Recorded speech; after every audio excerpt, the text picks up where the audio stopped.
Vejam, Daniel 11:45 termina com o fim do Rei do Norte. Né? Eu armará as tendas do seu palácio entre os mares, no glorioso Monte Santo, mas chegará ao seu fim e não haverá ninguém que o socorra. Mas vejam, a profecia não termina por aí. Porque, como eu vos disse, esta profecia, ela abrange os capítulos 10, 11 e 12. O 12 é o capítulo de conclusão. E se nós abrirmos as nossas Bíblias em Daniel, no capítulo 12, e lermos o versículo 1, que é o versículo que se segue imediatamente a Daniel 11:45, nós vemos a seguinte descrição. E naquele tempo se levantará Miguel, o grande príncipe, que se levanta a favor dos filhos do teu povo. Prestem atenção ao que foi dito. Naquele tempo se levantará Miguel. O que é isso do levantamento de Miguel? Bem, Miguel, eu não vou me deter muito tempo para provar isso, mas Miguel é um título para Jesus, ok?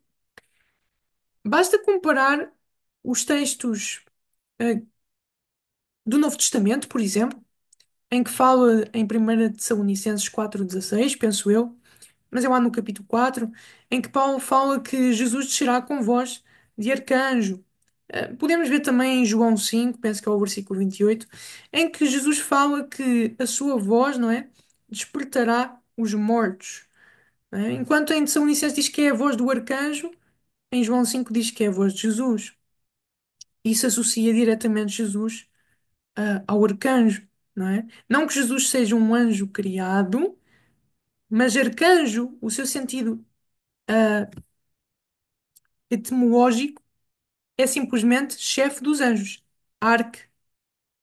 Arcangelos. São duas palavras. Arca é o princípio, o principal, o chefe. Angelos é a palavra para anjo, mensageiro. O chefe dos mensageiros, o chefe dos anjos. E nós sabemos que Jesus é o príncipe do exército do Senhor, não é? Quem comanda os exércitos celestiais.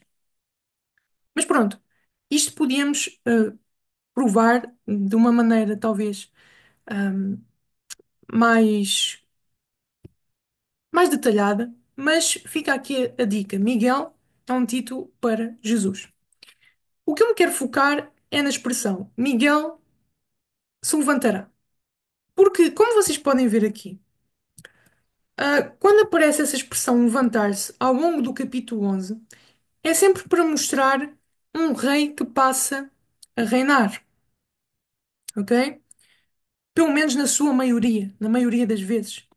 Portanto, quando diz Miguel se levantará, isso é mais uma prova de que estamos a lidar aqui com Jesus. Porque vejam, nenhum anjo tomará o reino. A quem é prometido o reino, a quem se diz na Bíblia que se dará o reino e que estabelecerá o reino de Deus, é Jesus. Ok? Então isto é mais uma confirmação de que Miguel é Jesus. Ou seja, quando nós em Daniel 12:1 vemos isso levantará Miguel, nós temos de entender o seguinte: Jesus, neste momento, desde que ascendeu aos céus, está a interceder por nós no santuário celestial, como sumo sacerdote. E quando diz, e naquele tempo se levantará Miguel, nós vemos que, a partir desse momento, Jesus, se levanta, ele assume o reino, passa a reinar. Logo, deixa de lado a sua função sacerdotal e vem como Rei dos Reis e Senhor dos Senhores, como vocês podem ver em Apocalipse 19. Nós podemos comparar estes dois textos. O primeiro encontra-se em Daniel capítulo 7, em que diz que o Filho do Homem, uma referência a Jesus, dirigiu-se ao ancião de dias, Deus o Pai, e o fizeram chegar até ele. E foi-lhe dado o domínio e a honra e o reino. Ou seja, Daniel 7 já previa o momento em que Jesus receberia o reino, que passaria a ser Rei dos Reis e Senhor dos Senhores. Vejam, Deus Pai está onde? No céu. Então, esse momento de posse do reino acontece no céu. Jesus ainda não voltou. E nós podemos ver isso mais claramente em Lucas 19, em que o próprio Jesus faz essa aplicação em ele mesmo.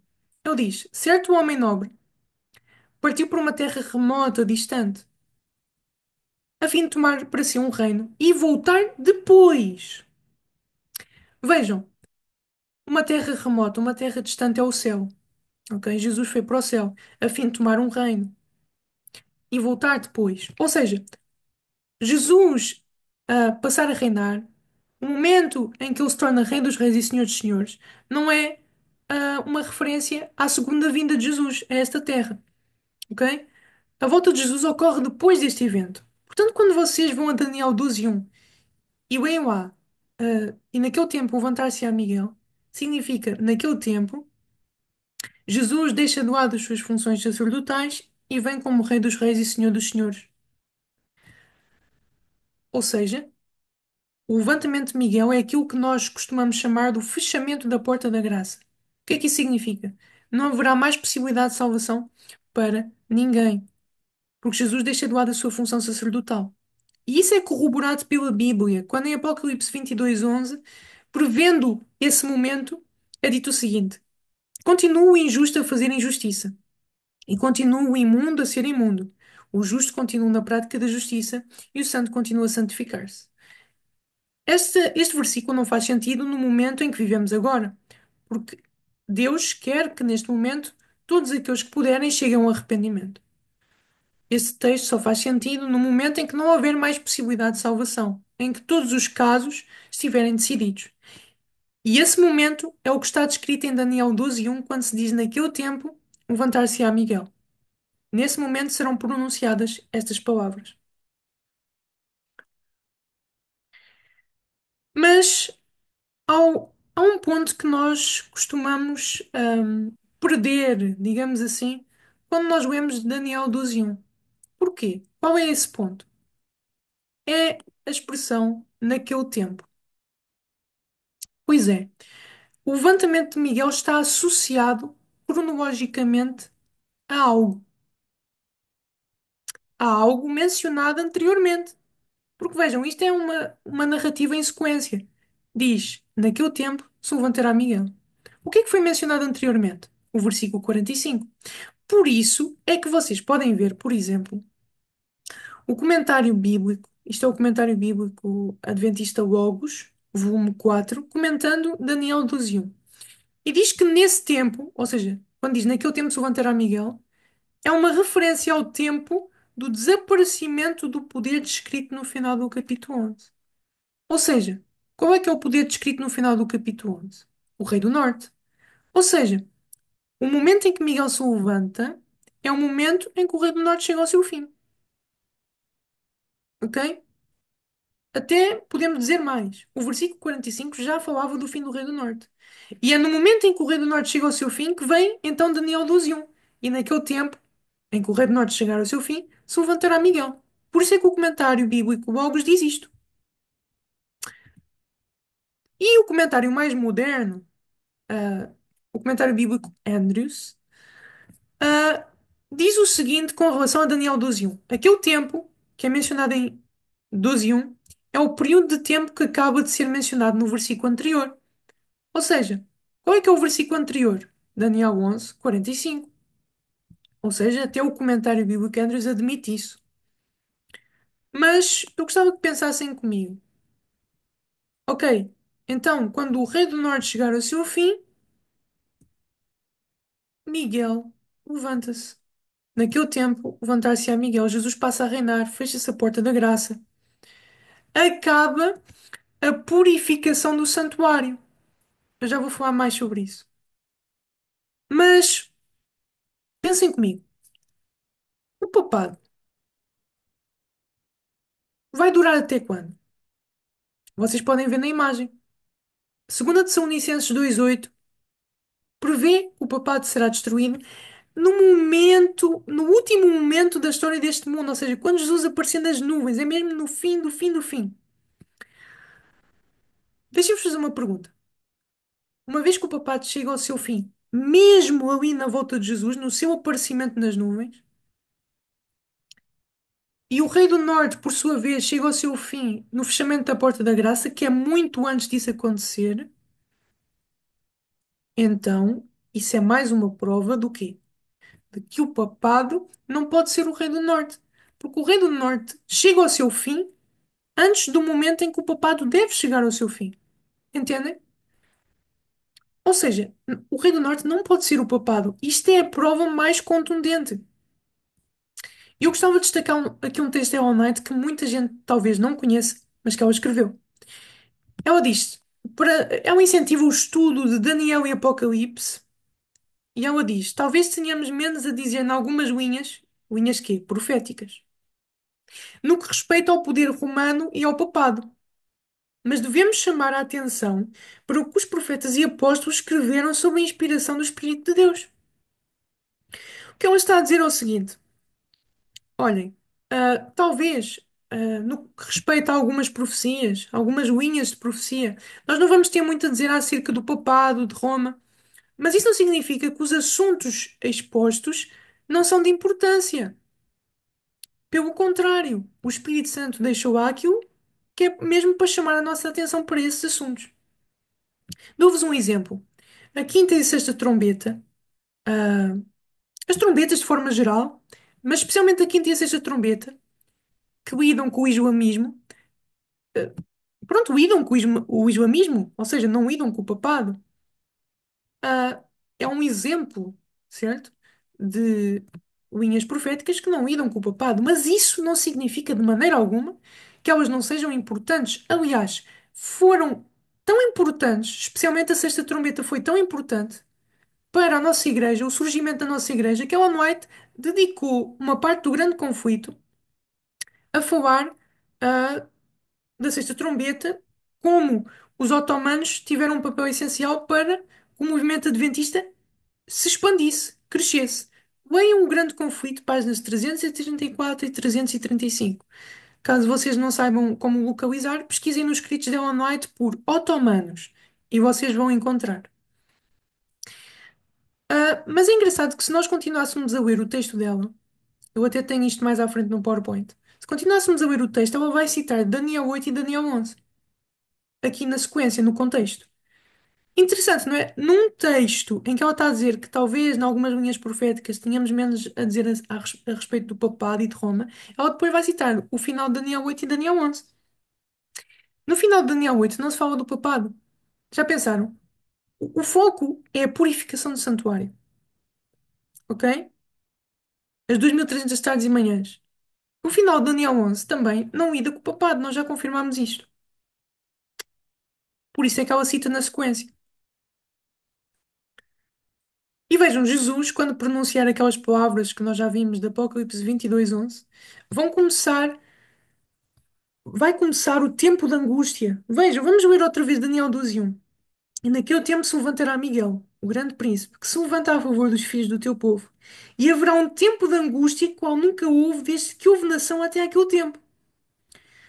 Ou seja, se nós compararmos com outras profecias, nós vamos ver que esse tempo de angústia é o tempo em que vão começar a cair as pragas da ira de Deus sobre os habitantes que escolheram continuar na rebelião, ok?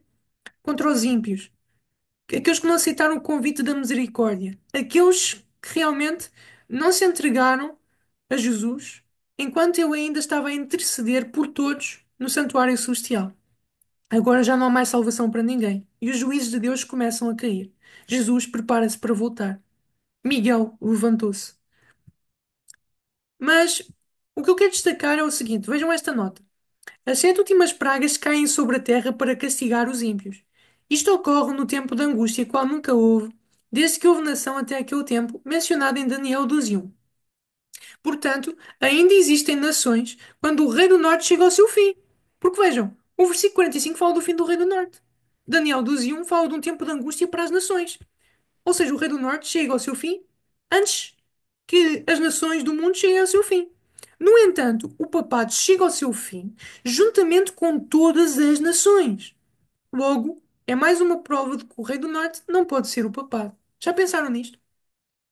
O papado chega ao seu fim juntamente com todo o mundo.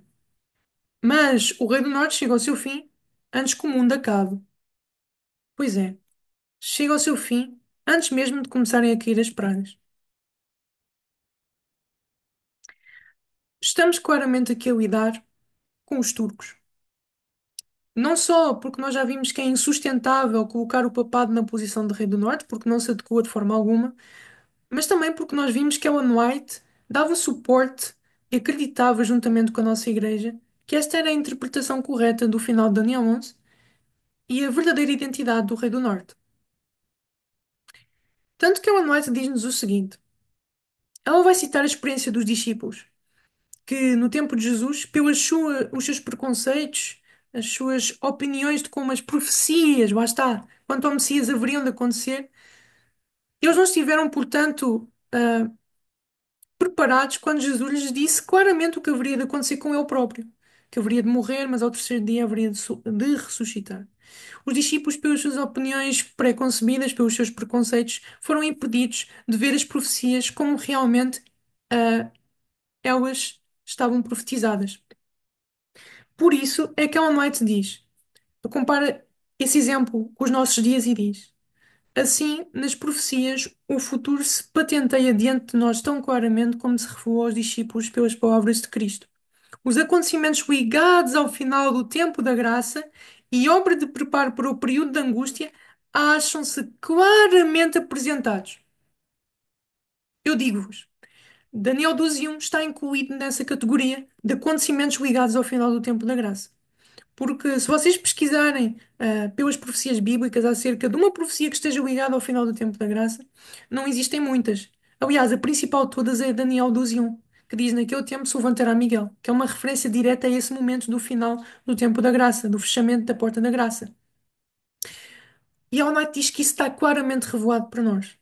Os acontecimentos estão ligados a isso. Ou seja, Daniel 11:45 está ligado a Daniel 12:1, que diz naquele tempo, do versículo 45, Miguel se levantará. Portanto, Ellen White está-nos a dizer que Daniel 11:45, assim como Daniel 12:1, ou seja, o final de Daniel 11 está claramente revelado. Não é uma profecia obscura que nós não sabemos do que se trata. Nós sabemos do que se trata. A nossa igreja sempre soube do que se tratava. Mas talvez hoje em dia, com os preconceitos que nós temos, talvez estejamos cegos como os discípulos e nós não consigamos ver aquilo que está claramente revelado. Por isso fica também o apelo. Aliás, eu gostava de recuar só um bocado e voltar a mostrar aquele texto de Ellen White, em que ela diz que talvez tenhamos menos a dizer em algumas linhas no que respeita ao poder romano e ao papado. Se vocês virem algum expositor das profecias, algum pastor, algum irmão, em que todas as profecias se falam de alguma forma do papado, alguma coisa está errada. Porque Ellen White disse que haverá certas profecias, certas linhas proféticas em que o papado e o poder romano não são tratados, não são falados. Deixo só essa nota. Mas também acrescento que isso não invalida de forma alguma o papel que o papado terá no final dos tempos, porque ele terá, juntamente com os Estados Unidos. A Daniel 11 é simplesmente um acontecimento paralelo que vai ocorrer nos momentos em que se der decreto dominical e esses eventos. Ok? Avançando aqui.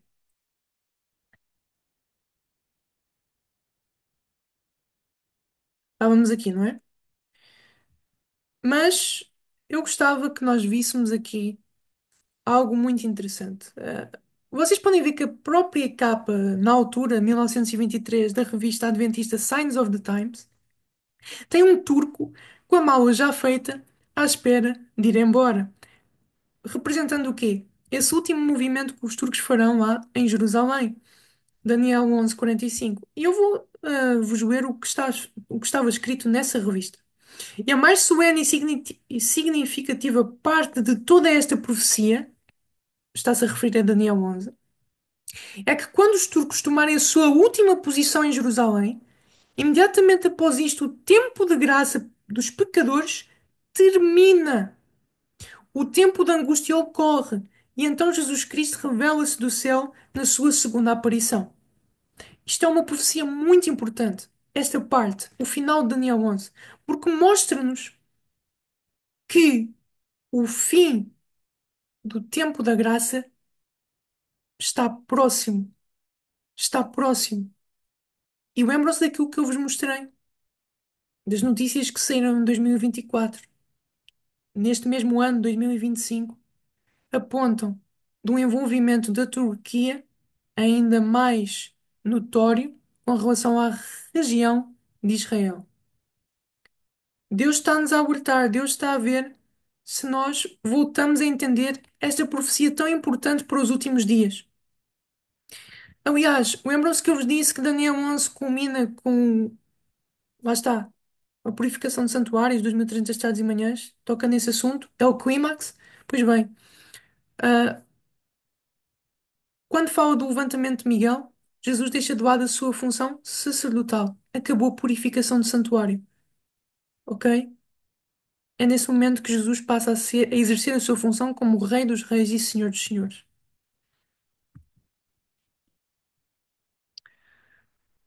E eu gostava de vos mostrar aqui uma revista do tempo, em que Ellen White estava viva, 1912. Ah, The South African Missionary. Vejam só que interessante o que está escrito nessa revista. Mas está, isto aqui é o ano em que foi escrita, o mês, o dia. Eu gostava de destacar aqui esta parte. Eu traduzi para ser mais fácil de vocês acompanhar. Isso faz com que as cenas finais de Daniel 11 sejam um dos mais emocionantes sinais dos tempos. Assim como o exército romano foi um sinal da desgraça iminente da cidade de Jerusalém no ano 70, o derrubo do poder otomano na Terra Santa é um sinal do que o fim da Porta da Graça e a queda das sete últimas pragas estão prestes a acontecer. Que hora terrível é esta? Estamos a marchar furtiva e seguramente para estas questões mais importantes dos últimos dias da história humana. Como passaremos estas últimas horas solenes? Será tempo de acrescentar fazenda à fazenda? Mercadoria à mercadoria? Sabem o que é que mais me impressiona nisto? É que este entendimento de que a história associada à Turquia, a história da Turquia associada, no caso, ao fechamento da Porta da Graça, levou, levava, no caso, a nossa igreja a entender que não era mais tempo para brincar. Não era mais tempo para brincar. Estávamos perto daquilo que é o evento mais importante da história desta terra. O momento em que não haverá mais possibilidade de salvação para ninguém. Todo o sacrifício que Jesus fez, todas as oportunidades que Deus está a dar para a nossa salvação, terminam com os turcos, com Daniel 11:45. Por isso é que isto é uma profecia tão importante para nós hoje. A nossa igreja reconhecia isso. Eu gostava de mostrar, se calhar, uma das provas mais importantes, mais notórias, de que a Turquia realmente era o rei do norte nos versículos finais de Daniel 11. O versículo 45 é o último que se falta por cumprir e que Ellen White concordava com isso. E essa prova está aqui. Lembram-se daquele texto que eu vos disse em que Ellen White fala em que algumas linhas proféticas teremos menos a dizer a respeito do poder romano e do papado? Esta é a sequência do texto. Está mais à frente. E ela fala de Daniel 8 e Daniel 10 a 12, né? Ah, ela diz que estão agora em processo de cumprimento e todos os eventos preditos logo terão acontecido. Ela diz que o final de Daniel 8, né, e também Daniel 11, estavam naquele momento em que ela escreveu em processo de cumprimento. Ela escreveu isto quando? 1896. A pergunta é, mas o que é que aconteceu em 1896? Porque vejam, nós tivemos a ver que a Turquia é o rei do norte. Nós provámos isso pela Bíblia, pela história, confirmámos isso pelos escritos de Ellen White. Então, provavelmente nesse ano, se realmente só falta o versículo 45 por se cumprir, e se o rei do norte é a Turquia, nesse ano devemos estar a ver alguma coisa que demonstre que isso, o cumprimento do versículo 45, estava em processo, estava prestes a acontecer. Mas será que aconteceu alguma coisa significativa nesse ano? Vejam. Uriah Smith, no livro Daniel e Apocalipse, ele escreveu acerca do que se estava a viver naqueles tempos. Eu vou ler convosco. A situação na Turquia tem ficado cada vez pior. Os massacres aos arménios continuaram, e entre janeiro e setembro de 1896 surgiram rebeliões contra os turcos. Ou seja, os turcos naquela altura, naquele mesmo ano em que ela Knight escreveu, estavam a massacrar os arménios, que é uma nação ali ao lado. E isso estava a causar revolta entre as nações. Perturbações sérias acabam de acontecer. Setembro de 1896, em Constantinopla, as quais resultaram no extermínio de cerca de 2.000 arménios. Os chefes de Estado da Europa, vejam bem, encontram-se em consulta acerca da tendência dos acontecimentos na Turquia, com a perspectiva de que é preciso chegar a alguma resolução. Aquilo estava a ser tão terrível que a Europa, os chefes de Estado, estavam a pensar o que é que haveriam de fazer. Uriah Smith continua, e ele diz que em 1895, isto começou mais cedo até, em 1895, o mundo foi chocado pelo relato das terríveis atrocidades que estavam a ser cometidas, não é? Eu vou ler esta parte final. No momento em que escrevo, janeiro de 1897, conta-se que milhares de viúvas e órfãos vagueiam pelas montanhas da Arménia, morrendo de fome e de frio, e eles estendem as mãos desesperadas para a Inglaterra e os Estados Unidos, na esperança de que estes os salvem da destruição total. Um sentimento de horror tomou conta da cristandade e um clamor tem-se levantado de todas as terras. E qual é que é esse clamor? Que os turcos sejam expulsos e cheguem ao fim. Que os turcos sejam expulsos de onde? Da sua capital e cheguem ao fim. Isso é exatamente, pensem bem, o que é que diz Daniel 11:45? Os turcos armarão as tendas do palácio em Jerusalém e chegarão ao seu fim. Entendem? Por isso é que eu diz, no entanto, o egoísmo das nações e a desconfiança de uma para com a outra as impedem de deter esse carnaval de matança e ruína por meio do destronamento da terrível Turquia. Até quando, senhor? Eu gostava que vocês prestassem atenção ao que outros pioneiros escreveram nessa altura. Este evento estava a ser reconhecido pela nossa Igreja como o processo de cumprimento de Daniel 11:45. A.T. Jones escreve o seguinte: em 1895, como será lembrado, houve tumultos em Constantinopla e conflitos entre os arménios e os turcos, na Ásia Menor e na Arménia. Nessa altura, os povos da Grã-Bretanha e dos Estados Unidos exigiram efetivamente às nações da Europa que abolissem o governo turco. E eu continuo a falar e diz: os povos da Inglaterra e dos Estados Unidos insistiam e quase exigiam que os seus governos tomassem medidas e que o domínio dos turcos fosse eliminado. Vejam só a tendência dos acontecimentos naquela altura. E é interessante, porque o A.T. Jones continua e diz: é digno de nota que esta sequência indubitável da perda de Constantinopla pelos turcos é precisamente a expectativa dos próprios turcos. Ou seja, os próprios turcos esperavam que eles próprios saíssem de Constantinopla. Eu gostava de continuar a ler aqui a sequência do texto. Em 1895, quando, por causa dos problemas arménios, se exigia na Inglaterra e na América a abolição do poder turco, um magistrado turco, ou seja, uma pessoa ali do governo turco, ao discutir o assunto, disse resumidamente: sim, não esperamos outra coisa senão que as potências cristãs nos tirem Constantinopla, vejam só, e nos obriguem a deixar a Europa. Isso não pode acontecer agora, mas não há dúvida de que mais cedo ou mais tarde o farão. Então estabeleceremos uma nova capital, algures, nas nossas possessões na Ásia. E se não for imediatamente, será finalmente onde? Venham bem? Em Jerusalém. Digam-me, para os nossos pioneiros, na altura, isto era ou não era um sinal do iminente cumprimento do versículo 45? Pois é. Por isso é que Ellen White escreveu que estava agora em processo de cumprimento. E obviamente que Daniel 8 também está em processo de cumprimento, porque se os turcos fizerem esse movimento, A purificação do santuário, mencionada no final de Daniel 8, chegou ao seu fim. Entendem? E podem continuar a ler aqui com mais calma. Eu até posso ler, porque eu acho que é pertinente.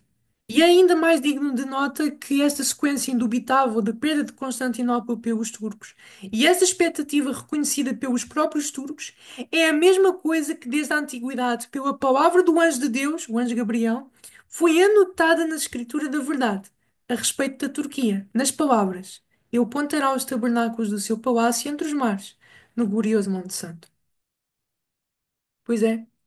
O Batty Jones está a refletir a crença da nossa Igreja, de que a Turquia é o Rei do Norte e que só falta o versículo 45 para se cumprir.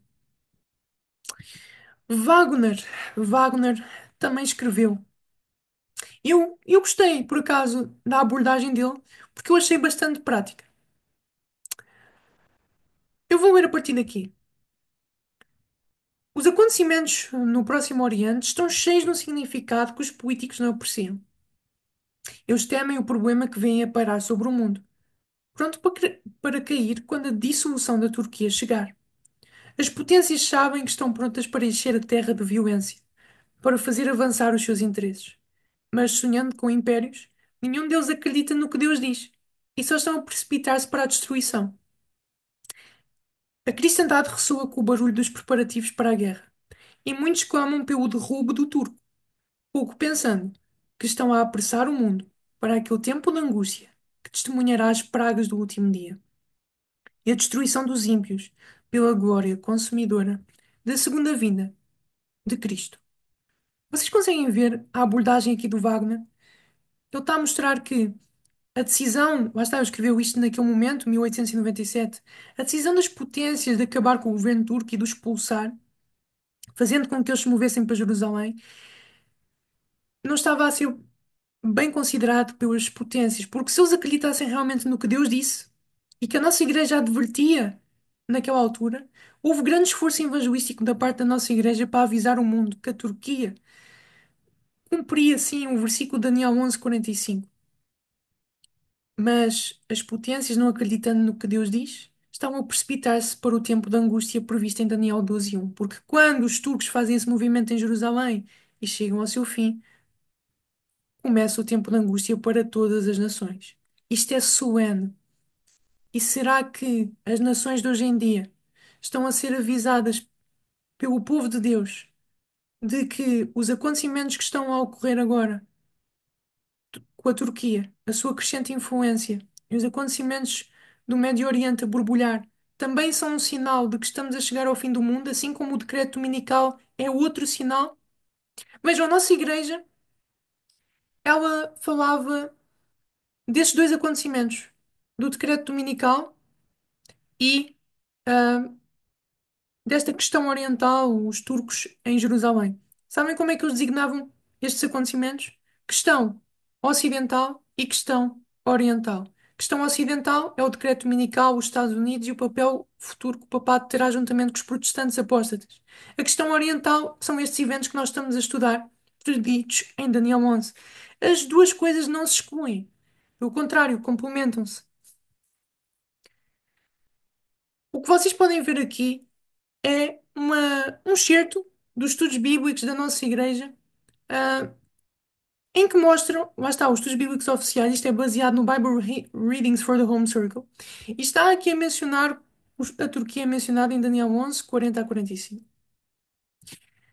E isto aqui é da casa, foi impresso no Brasil, que ainda não era casa publicadora brasileira, mas foi impresso no Brasil em 1984. Vejam. Lembram-se que uma vez, nos estudos anteriores, eu falei que na década de 50 estava a mudar um bocadinho algumas coisas na Igreja Adventista e que isso era comprovado. 1984 ainda se mantinha mesmo assim esta ideia da Turquia e do Rei do Norte, ok? E esse estudo, como eu disse, foi baseado no original inglês do Bible Readings for the Home Circle. E eu encontrei desde 1889 até 1949, até existem mais provavelmente, mas eu encontrei estas edições do Bible Readings for the Home Circle, em que este estudo da questão oriental aparece nesses anos todos. Todos os anos aparecia nesse livro de estudos bíblicos este estudo da questão oriental, como vocês podem ver aqui. E é interessante que nas notícias hoje em dia fala-se da questão oriental, ok? Fala-se que a Turquia, associa-se a Turquia e a questão oriental está de volta. Um novo formato da questão oriental, não é? Isto foi escrito em 2016. Mas vejam, em 2020 também foi escrito uma coisa parecida. A nova questão do Oriente. Refugiados, gás natural e imperialismo neo-otomano. O que é que isso significa? Como eu já vos disse, o governo de Erdogan tem estas ahm, ambições expansionistas de criar um novo Império Otomano, reconquistar a influência sobre as regiões perdidas. Ele está com um governo autoritário. Tanto que na BBC News, recentemente, este mesmo ano, saiu um vídeo em que a capa do vídeo é o sultão do século XXI e põem lá o Erdogan. Vejam como a Turquia está a ganhar influência. Aliás, o presidente Trump, nestas últimas semanas, diz que teve um telefonema com o Erdogan e os dois estão unidos para fazer frente ao Putin, para ver se acabam com a guerra na Ucrânia. Eu estou-vos a dar aqui, digamos que, alguns pedacinhos daquilo que nós podemos ver, da Turquia e o seu papel hoje em dia. Não é uma nação irrelevante, pelo contrário. O segundo maior exército da NATO, ok? Aliás, a Turquia ofereceu ajuda à Europa nestes últimos tempos, ah, porque diz que a Europa sem a Turquia realmente não funciona. Precisam da ajuda da Turquia. Vejam como a Turquia está a ter papel preponderante hoje em dia. Não é uma nação insignificante.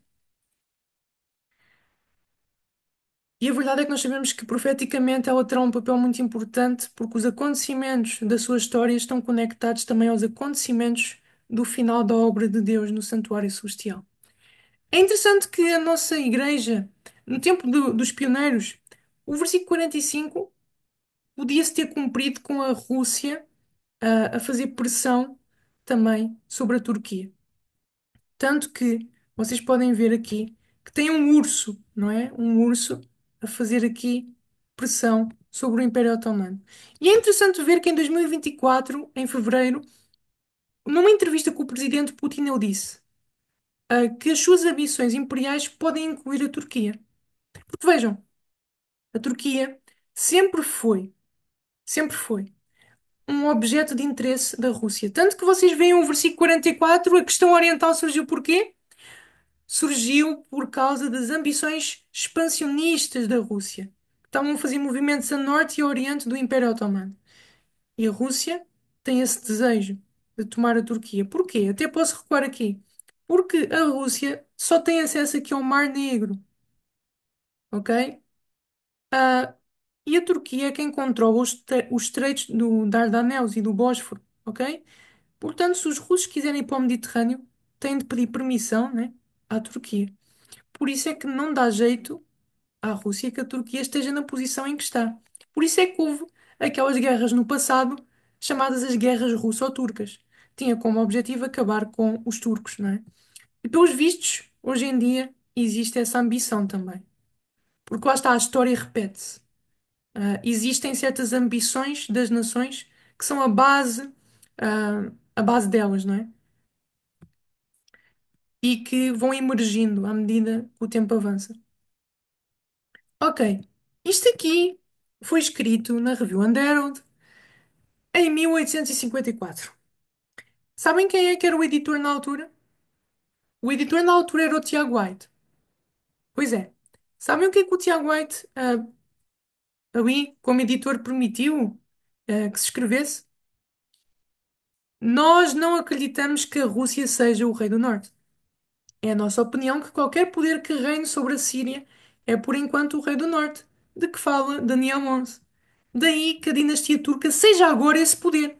Ou seja, vejam, 1854. O que é que a nossa igreja acreditava?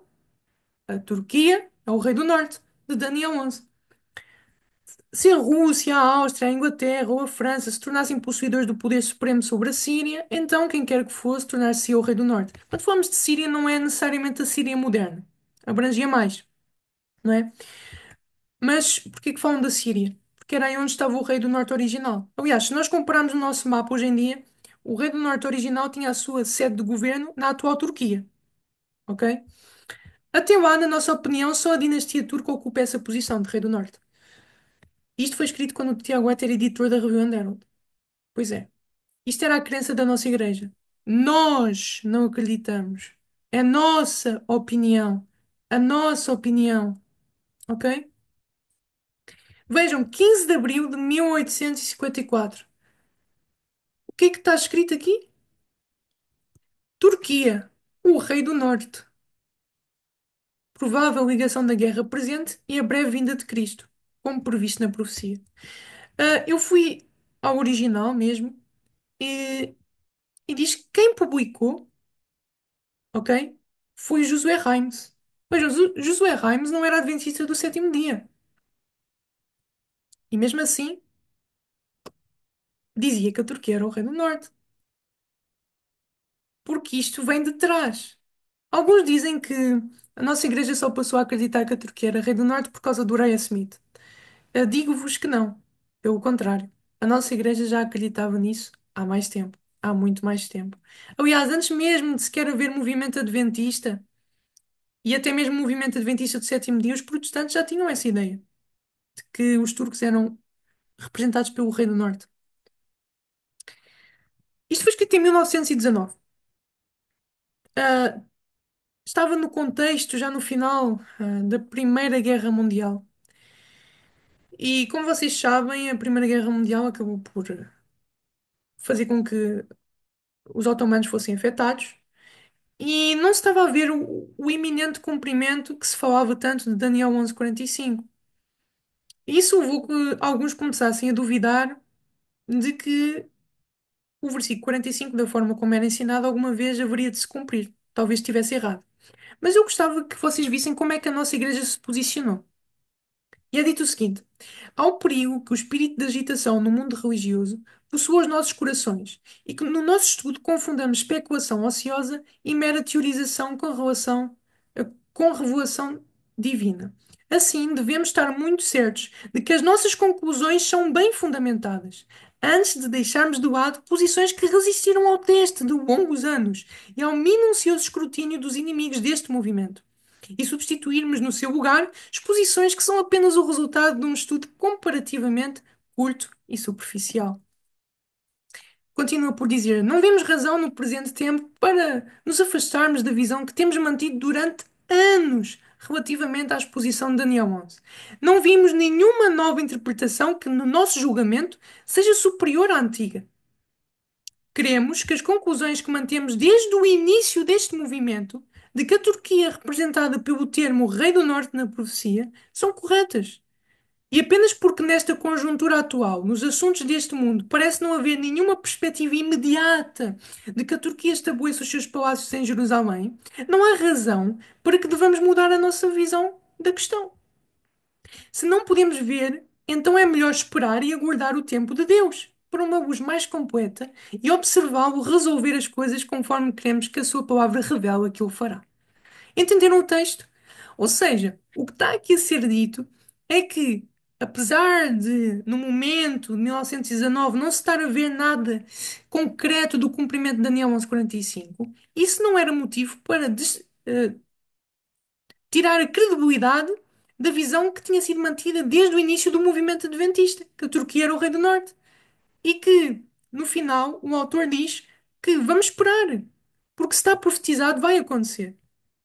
E é engraçado ver que no século XXI estamos a ver Daniel 11:45 em processo de cumprimento. Lá está. Realmente devemos esperar. No tempo de Ellen White também estava à espera do decreto dominical, mas acabou por não sair. Por isso é que até alguns teólogos, hoje em dia, duvidam que o decreto dominical esteja correto, essa ideia profética. Mas isso significa que a nossa ideia de que vai haver um decreto dominical está incorreta? Claro que não. É com o tempo. E nós estamos prestes a presenciar esse momento. Assim como estamos prestes a presenciar o cumprimento de Daniel 11. Isto é o que se chama falta de fé. Por isso nós devemos estar certos de que, se está profetizado, vai acontecer.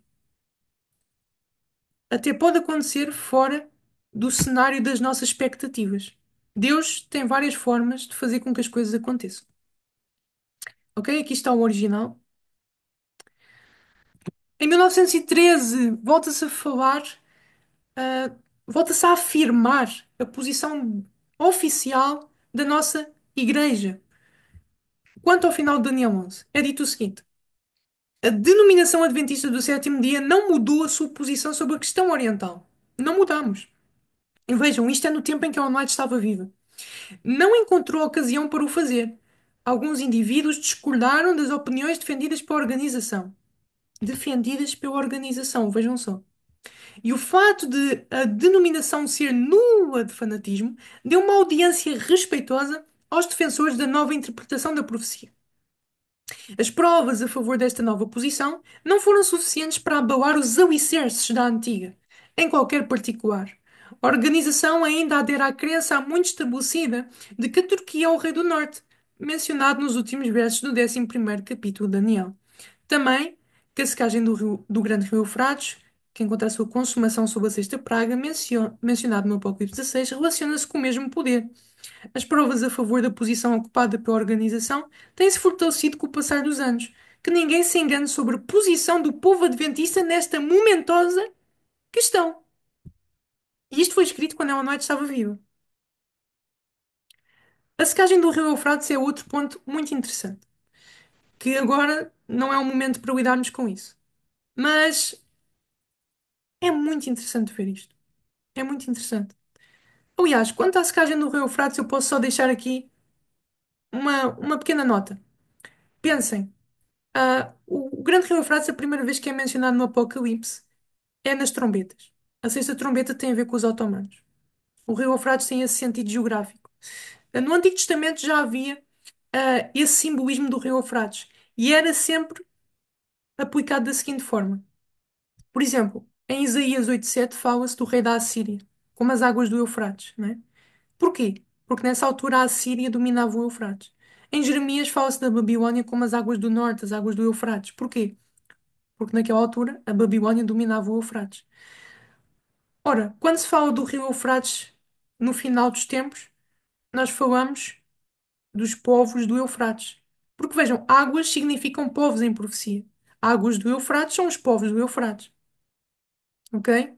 Esse é o sentido do rio Eufrates. Mas pronto, como eu disse aqui, não dá para explicar tudo. Mas fica aqui uma ideia.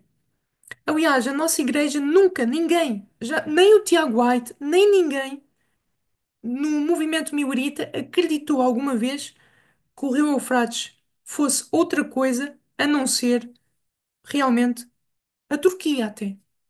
Que na altura Deus dominava o Eufrates, lá está, os povos do Eufrates. Mas isso é um tema para outro vídeo. Ok. A verdade é que a nossa igreja tinha uma posição oficial que defendia acerca de Daniel 11. Uma posição oficial. Hoje em dia, a nossa igreja não tem posição oficial, mas na altura tinha. Ahm, e tem mais este texto, ok? Ah, que fala que em Daniel 11:45 lemos de um poder que chegará ao seu fim. Em Apocalipse 11:14 lemos de um ai que já passou. Esse ai, como já sugerimos, quase todos os intérpretes bíblicos aplicam ao poder otomano, está fora ali da sexta trombeta. E embora haja alguma diferença de opinião entre os teólogos relativamente ao poder a que se aludiu em Daniel 11:45, no entanto, esta denominação sempre defendeu, na sua literatura oficial, a visão de que o poder que deve chegar ao seu fim é o poder otomano, que se tornou o Rei do Norte em virtude da sua ocupação do território do antigo Rei do Norte. Claro, certo? Penso que ficou óbvio e penso que vocês ficaram esclarecidos quanto àquilo que era a posição oficial da nossa igreja, a questão oriental. Turquia, Rei do Norte. Só falta o versículo 45 para se cumprir. Por isso é que quando nós vamos à revista Ministry, ano 1954, o comitê que se reuniu para estudar, decidiu manter esse princípio de que Rei do Norte e Rei do Sul são poderes geográficos no Médio Oriente, no Mediterrâneo Oriental. Porque era o que a nossa igreja sempre acreditou. E nós podíamos ver agora aqui, ah, várias notícias acerca disso. Eu gostava de vos mostrar aqui uns curtos vídeos. Vejam aqui um, por exemplo. بيت المقدس وعودة الحكم الإسلامي، وأن تكون القدس عاصمة للخلافة بإذن الله. O que eu disse é que Jerusalém ia se tornar a capital do califado pela graça de Allah, não é? Jerusalém. Volto a destacar o que o Erdogan disse. Jerusalém é a nossa cidade. Vejam este outro vídeo. نبشر الأمة الإسلامية بأننا نقترب من موعد قيام الخلافة، الخلافة التي ستنزل بيت المقدس، والخليفة الذي سوف يفتح فلسطين بيت المقدس. Ele disse que traz boas notícias para a nação islâmica. Os dias do estabelecimento do califado estão próximos. O califa vai conquistar a Palestina, não é? E vão estabelecer lá em Jerusalém o califado. Essa é a vontade que os islâmicos agora têm. Este vídeo aqui estava indisponível. Ficou indisponível agora. Mas basicamente era um ministro turco, penso eu, ou uma pessoa do governo turco, tinha ido a Gaza e começaram todos a gritar: Vamos marchar contra Jerusalém! Marchar contra Jerusalém! O mundo islâmico está unido neste propósito de estabelecer um governo islâmico, o califado. E eles têm essa vontade de o estabelecer em Jerusalém. Isto não é uma novidade. Essa é a vontade deles desde sempre. Ah, e a verdade é que o mundo islâmico está unido e tem-se unido várias vezes, tendo como o cabeça, entre aspas, a Turquia. Isso é um facto interessante nós notarmos. Eu gostava de vos mostrar aqui umas notícias. Vamos começar com 2013. Diz assim: Sultão Erdogan, a reformulação da marca da Turquia no novo e velho Império Otomano. Estão a ver essa associação do Erdogan com o sultão? O Império Otomano? Pois é. 2018. Lembram-se que eu vos disse que o mundo islâmico está unido sob um cabeça, que é a Turquia? Eu digo isto em que sentido? Erdogan apela aos países muçulmanos para se unirem e confrontarem Israel. Até o Erdogan foi falar com o falecido Papa Francisco acerca da situação de Israel, Jerusalém. Turquia pede ao mundo islâmico que se una contra Israel. A Turquia, digamos que é a maior potência no Médio Oriente islâmica. É a maior potência. E é ela que muitas vezes convoca estas uniões contra Israel. 2020, o amor que o Erdogan tem pelo Império Otomano, né? Vocês podem ver aqui, é o título da notícia. E como isso devia preocupar o mundo, é o título da notícia. Ou seja, o mundo devia se preocupar com esta vontade do Erdogan, né? Esse amor que ele tem pelo Império Otomano. 2021, podem ver aqui mais, foi quando ele escreveu aquele post: Jerusalém é a nossa cidade, né? O presidente da Turquia tenta mobilizar o mundo muçulmano e pressionar Israel. Mais uma vez, ele tenta convocar o mundo muçulmano. Erdogan exorta o mundo islâmico a proteger Jerusalém de ataques de Israel. Isto é o site Observador, não é? 2023, vejam só, começou aquela guerra lá em Gaza, o Hamas, e a Turquia pronunciou-se e disse, começou a fazer grandes ameaças, não é? Contra Israel. A dizer que Israel estava completamente fora de si, que se morressem ali no território da Turquia membros do Hamas, Israel ia pagar um preço muito caro e a Turquia estaria pronta como mediador entre Israel e a Palestina. Aliás, a Turquia até chegou a moderar e ainda está nesse papel, de certa forma, a mediar a guerra entre a Ucrânia e a Rússia. Vejam o papel que a Turquia tem no mundo geopolítico. Não é uma naçãozinha escondida ali numa parte do mundo. É uma nação que está a ter muita preponderância à medida que os anos vão avançando. Em 2024, em abril, mais notícias. Turquia corta as relações de comércio com Israel. Começaram a tornar-se aí as relações entre as duas nações ácida, não é?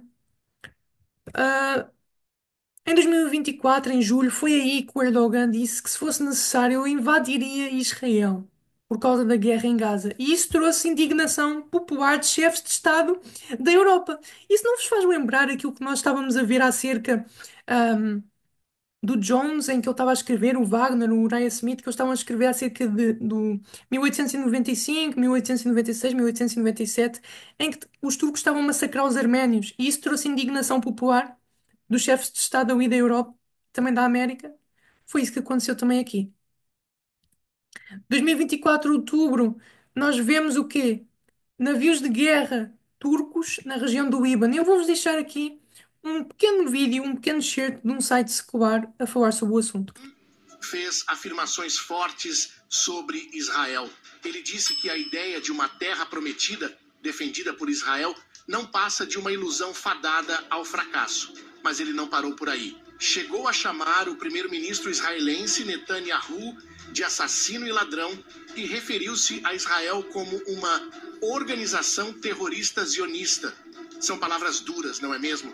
Mas o que realmente está preocupando muitos observadores internacionais são as ações concretas que a Turquia está tomando. Erdogan enviou navios de guerra para o Líbano. Isso mesmo, navios de guerra turcos estão agora presentes em uma das regiões mais tensas do planeta. Naturalmente, isso nos leva a algumas perguntas importantes. O que significa essa movimentação militar? Estará a Turquia se preparando para um possível conflito com Israel? Quais são as verdadeiras intenções por trás dessas ações? Bem, isto causou realmente grande impacto na altura, que não foi assim há tanto tempo. A Turquia toma todas as precauções para enfrentar as ameaças de Israel. Vocês podem parar e ver com mais calma. Em novembro de 2024, voltamos a ver, lá está, pede União Islâmica contra Netanyahu e a sua gangue. O presidente turco vem ao Brasil defender os direitos lá, da Palestina, e isso é o que vemos. E em 2025, janeiro, é aquilo que está a acontecer. Caiu o governo, ah, da Síria, o antigo regime, e estabeleceu-se um novo, que tem agora grande ligação com a Turquia, e isso preocupa Israel. E é por isso que tem havido tensões entre a Turquia e Israel que têm aumentado. Em abril de 2025, é um vídeo aqui. Não vem acrescentar muito mais, vem simplesmente confirmar aquilo que já tínhamos visto, mas eu deixo aqui simplesmente para curiosidade. Discutimos a situação na Síria. Nós tivemos relações de vizinhança com a Turquia que se deterioraram. E não queremos ver a Síria sendo usada por ninguém, incluindo a Turquia, como base para ataques em Israel. A Turquia é um país que tem um ótimo relacionamento com os Estados Unidos. O presidente tem um relacionamento com o líder da Turquia. Discutimos como podemos evitar esse conflito, de várias maneiras, e acho que não podemos ter um interlocutor melhor do que o presidente dos Estados Unidos para esse propósito. E, claro, também discutimos o Irã. Veja, estamos ambos unidos. Isso aconteceu neste ano. E como vocês podem ver, a profecia previu claramente os acontecimentos. Daniel 11:45 é o único versículo que ainda falta por cumprir. Por isso é que Ellen White diz: não temos tempo a perder. E a verdade, meus amigos, é que nós não temos tempo a perder. Precisamos de entender essa profecia, mas não é só entendê-la. Precisamos de partilhar com outros. E é nosso dever, tendo nós o conhecimento desta grande verdade, que possamos levar a outros, para que o mundo possa estar advertido de que o fim está próximo.